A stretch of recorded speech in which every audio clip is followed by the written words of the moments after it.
Assalamualaikum warahmatullahi wabarakatuh. Halo teman-teman semua, perkenalkan nama saya Anggi Puspita.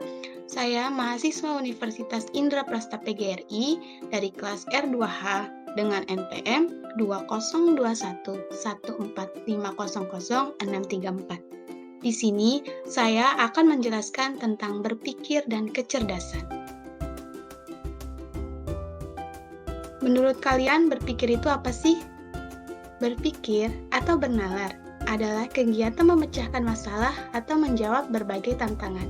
Berpikir merupakan usaha mengolah sejumlah informasi yang masuk menjadi sesuatu yang sesuai dengan harapan, tuntutan, dan lingkungan.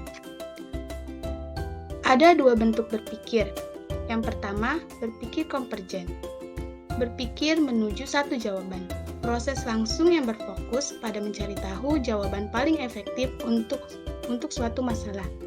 Yang kedua, ada berpikir divergen, berpikir kreatif. Proses berpikir yang mengeksplorasi berbagai solusi yang mungkin untuk menghasilkan ide-ide kreatif. Kalian tahu nggak bagaimana ciri berpikir kreatif itu?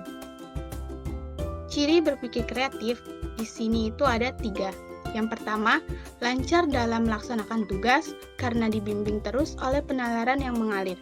Yang kedua, senantiasa bersifat orisinal, asli, karena belum pernah dilakukan orang lain. Yang ketiga, orang yang kreatif biasanya mempunyai sikap bijak, luwes, percaya diri, teguh pendirian, dan punya tanggung jawab. Nah, selanjutnya kita akan membahas tentang kecerdasan. Cerdas adalah kemampuan memecahkan masalah dengan berpikir secara sederhana dalam menjawab tantangan dari lingkungannya. Atau, kecerdasan adalah kemampuan yang dapat diamati pada saat seseorang menjawab berbagai tantangan dari lingkungannya. Hasil dari kecerdasan akan menghasilkan kognitif, perilaku konatif, dan perilaku afektif. Kognitif itu seperti mengamati, mencerna, dan mencipta. Perilaku konatif atau dorongan dari dalam individu yang seperti kemauan, motif, kehendak, dan nafsu. Sedangkan perilaku afektif berkaitan dengan perasaan, seperti senang, gembira, sedih, ataupun cinta.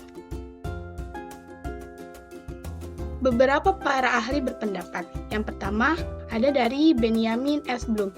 Kecerdasan itu meliputi kognitif, afektif, dan psikomotorik. Yang kedua dari Daniel Goleman berpendapat bahwa kecerdasan mencakup kecerdasan emosional, yang mana kecerdasan emosional ini sangat berpengaruh terhadap keberhasilan hidup, yaitu sekitar 80%, sedangkan IQ hanya 20%. Selanjutnya, ada dari Dana Zohar dan Ian Marshall berpendapat bahwa orang yang cerdas adalah bukan mereka yang ber-IQ saja, tapi juga harus ber-EQ dan ber-SQ tinggi.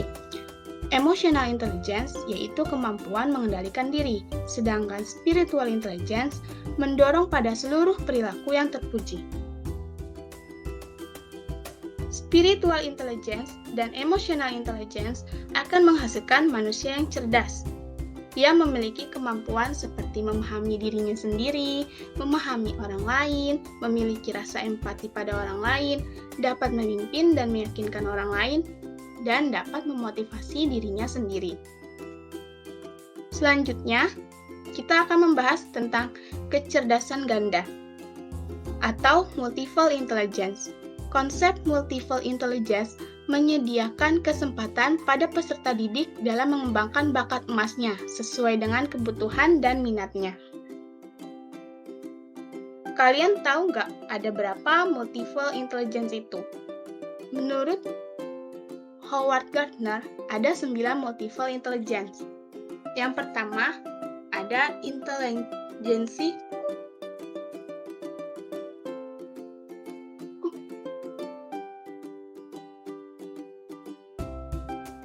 Yang pertama, ada intelijensi musik.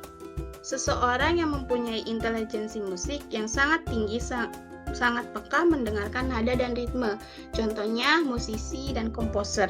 Yang kedua ada intelijensi kinestetik. Kecerdasan ini tidak sepenuhnya bisa dianggap sebagai cerminan dari seseorang yang sangat aktif, namun lebih senang di lingkungan tempat dia bisa memahami sesuatu melalui pengalaman nyata.